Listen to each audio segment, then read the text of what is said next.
हमारे बीच सौभाग्य से उपस्थित हैं डॉक्टर विवेकानंद मिश्रा जी। विवेकानंद मिश्रा जी किसी परिचय के मोहताज नहीं हैं। सामाजिक कार्यों में हो, धार्मिक कार्य हो या राजनीतिक कार्य हो, इसमें इनकी उपस्थिति हमेशा रहती है। स्वागत है आपका हमारे दिव्यरश्मि चैनल पे। सर, आज 14 सितंबर है, हिंदी दिवस भी है। इस अवसर पे क्या संदेश आपके तरफ से है? सबसे पहले तो मैं धन्यवाद देना चाहता हूँ दिव्यरश्मि को और खासकर आपको। मेरे समझ से काश इस हिंदी को नौकरशाह और से लेकर अदालत, नौकरशाहों से लेकर अदालत तक यदि इसको उपेक्षा नहीं की जाती तो दुनिया की प्रमुख भाषाओं में सर्वश्रेष्ठ स्थान हमारी भाषा हिंदी की होती। अमर शहीदों के सपने पूरे होते, महात्मा गांधी, तिलक, राजेंद्र बाबू जैसे मनीषियों की अभिलाषाएं पूरी होती। आप राजनीति से भी जुड़े हुए हैं, आपका परिवार भी राजनीति से जुड़ा रहा है। हमें जहाँ तक याद है, चाचा जी बकायदा कांग्रेस में जीते हुए भी रहे हैं। तो उस समय की राजनीति और आज की राजनीति में क्या फर्क महसूस करते हैं? आज बेतहाशा नैतिक पतन जिसका तरह से हो रहा है, खासकर राजनीतिज्ञों के द्वारा भ्रष्ट राजनीतिज्ञ लोग जो प्रवेश कर गए हैं, राजनीति को ऐसा विकृत कर दिया है कि पहले से इसकी तुलना तो कदापि हो ही नहीं सकती है। अब की राजनीति, पहले के सांसद हों, विधायक हों, यहाँ तक कि मुख्यमंत्री हों, उनसे मिलने के लिए किसी की परमिशन की आवश्यकता नहीं होती थी। लेकिन आज के एक छोटे से नेता भी अपने आप को भारत का राष्ट्रपति समझता है।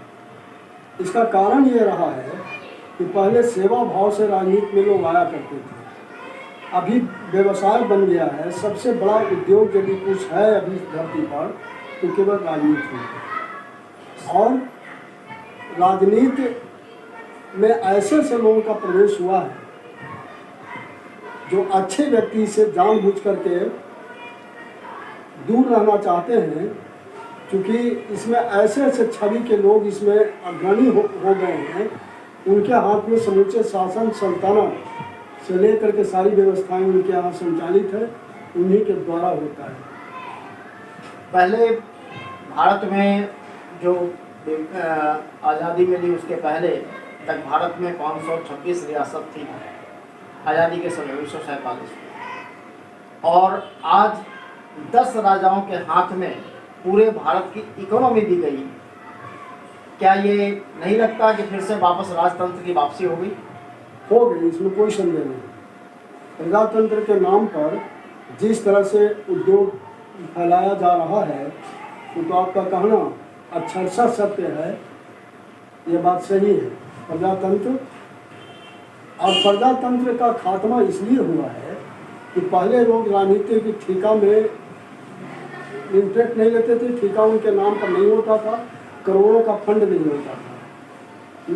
3 को हमारे यहाँ था, संसदीय कार्य में नीति विधायनी संबंधी कार्य होते थे, कार्यपालिका का काम अलग बटा हुआ था, न्यायपालिका का अलग था।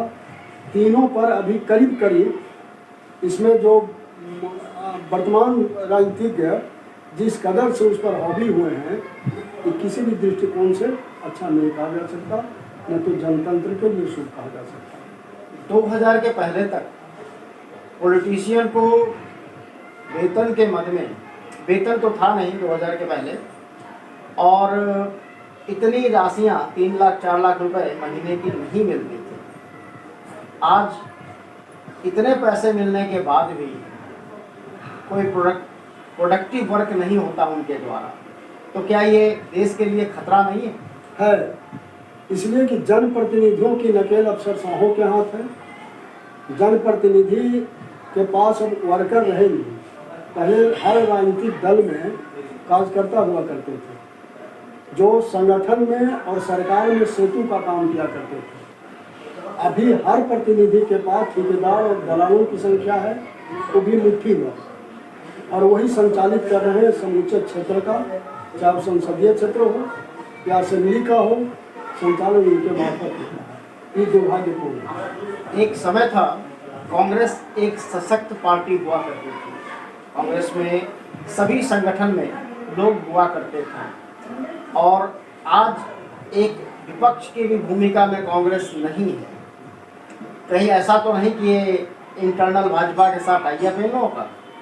चूँकि मैं कांग्रेस का पदाधिकारी हूँ और ये मैं भी अनुभव करता हूँ, सक्षम नेतृत्व का ब्लॉक से लेकर केंद्र तक सचमुच में कमी हमारे दृष्टिकोण में है।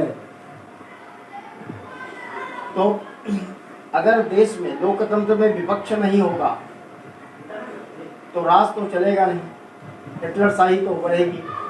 तो विपक्ष तो सबल सफल नेतृत्व से चलता है, जिसका घोर अभाव हमें देखने को मिल रहा है। ये आप हमारी जनता को क्या संदेश देना चाहेंगे, दर्शकों को क्या संदेश देंगे? जनता सजग रहे, सचेत रहे। 4 पीढ़ी आज़ादी के बाद हम लोगों का बर्बाद हुआ है, आज भी उस पर ध्यान नहीं। कंस्ट्रक्टिव काम के नाम पर, मैं सीधी सी भाषा में कहूँ तो केवल लूट तंत्र का काम हो रहा है, जो जनता को किसी भी, तब तो बहुत सारी बात हुआ है, विज्ञान ने बहुत सारी उपलब्धि हासिल की है, लेकिन उससे ज़्यादा हमारे यहाँ विनाश का काम हो रहा है। हमारे यहाँ जल, जीवन, जंगल सारे के सारे नष्ट किए जा रहे हैं। रिप्लेन से ऐसा किया जा रहा है जो ना तो पर्यावरण के लिए न सुखी समाज के लिए ये उचित। एक प्रश्न और है, माननीय प्रधानमंत्री जी हर भाषण में दोष देते हैं कि पूर्ववर्ती सरकारों ने, खासकर नेहरू जी ने ऐसा किया। तो अगर नेहरू जी कुछ नहीं किए थे तो फिर इन्होंने सारे संपत्तियों को बेचा कैसे? नहीं, ये उचित नहीं लगता, क्योंकि जितने भी सरकार हमारे यहाँ, जितनी भी सरकारें आई हैं, वो काम तो जरूर कुछ न कुछ अपनी औकात भर किया है, लेकिन किसी ने पूरी ईमानदारी से नहीं किया, किसी ने बेईमानी से किया, किसी ने भाई भतीजे के चक्कर में रहे, किसी ने जातिवाद का उन्होंने मजबूत करने का प्रयास किया, उनको सहयोग सहायता किया। इससे हमारा देश पिछड़ा जरूर है। तो वर्तमान सरकार को कैसा आंकते हैं? अभी तक जब आप खुद देख रहे हैं कि विपक्ष को है ही नहीं, तो वन मैन जब शासन होगा तो इसको अच्छा बुरा क्या कहा जाए? आखिर राष्ट्र के तो प्रधानमंत्री हमारे वही हैं। ये आज 75 साल हो गया, आज हिंदी दिवस है। 75 सालों में भी हिंदी को वो स्थान नहीं प्राप्त हुआ जो मिलनी चाहिए थी। बिल्कुल सही बोला, इसलिए कि जन भाषा है और इसको स्थान मिलता तो अभी आपसे हमने बताया है कि संपूर्ण विश्व में सर्वश्रेष्ठ भाषा यदि कुछ होता तो हमारी हिंदी और गौरवान्वित होती, जो उसकी उपेक्षा की गई और लगातार उपेक्षा की जा रही है, जबकि संविधान में हमें अधिकार दिया गया है, हिंदी को समुचित दर्जा दिया गया, लेकिन लागू नहीं होने के कारण आज स्थिति ये है। और तथाकथित यहाँ विद्वान लोग जो बुद्धिजीवी अपने को कहते हैं, बुद्धिजीवियों के उदासीनता के कारण आज ये दुर्दशा हो रही है।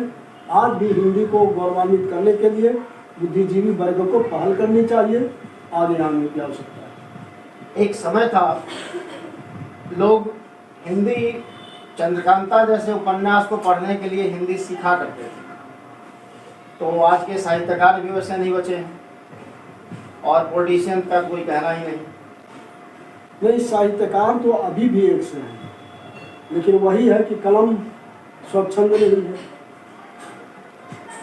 अगर हिंदी में विज्ञान की भाषा बने, कानून की भाषा बने, चिकित्सा की भाषा बने, तब तो लोग इसको अपनाएंगे। तो बनने के लिए अग्रेसिव होकर के आना तो पड़ेगा आगे। समाज संचालन का दायित्व तो बुद्धिजीवियों पर होता है ना। अब बुद्धिजीवी हमारे के यहाँ कुंठित है, हमारे के यहाँ स्वार्थवश, हमारे के यहाँ निहित स्वार्थ में इस समूचे अपनी कलम को, अपनी बुद्धि को ताके पर रख देते हैं। नहीं, आज 75 सालों में भी हमारे पास जो धरोहर थी, जो मजबूत धरोहर थी, वो समाप्त हो गई। चिकित्सा में हम लोगों का जोर कहीं नहीं था। आज अंग्रेजों की चिकित्सा ने हम लोगों को भंगू बना दिया।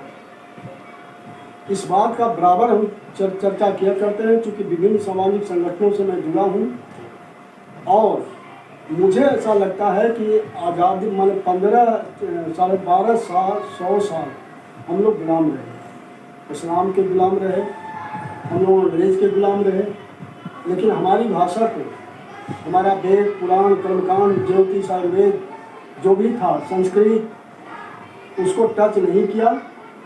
लेकिन सरकार आज़ादी के बाद हम लोगों को सारा चीज़ करीब करीब छीन लिया गया। हम लोगों से विद्यापीठ का संचालन छीना गया, आयुर्वेद छीन ली गई, कर्मकांड ज्योतिष, हम लोगों का जितना भी जीविकोपार्जन का साधन था करीब करीब उसे अलग कर दिया गया। मतलब जितना भारत के साथ धोखा अंग्रेजों और मुसलमानों ने नहीं किया, उससे ज़्यादा ये काले अंग्रेजों ने किया 47 के बाद। बिल्कुल 100% मैं सहमत। आपका बहुत बहुत धन्यवाद बेबाक बातचीत करने के लिए। हमारे साथ डॉक्टर विवेकानंद मिश्र जी गया से थे और इस प्रकार के लगातार लोगों के साथ साक्षात्कार देखने के लिए हमारे चैनल को लाइक करें, सब्सक्राइब करें। धन्यवाद।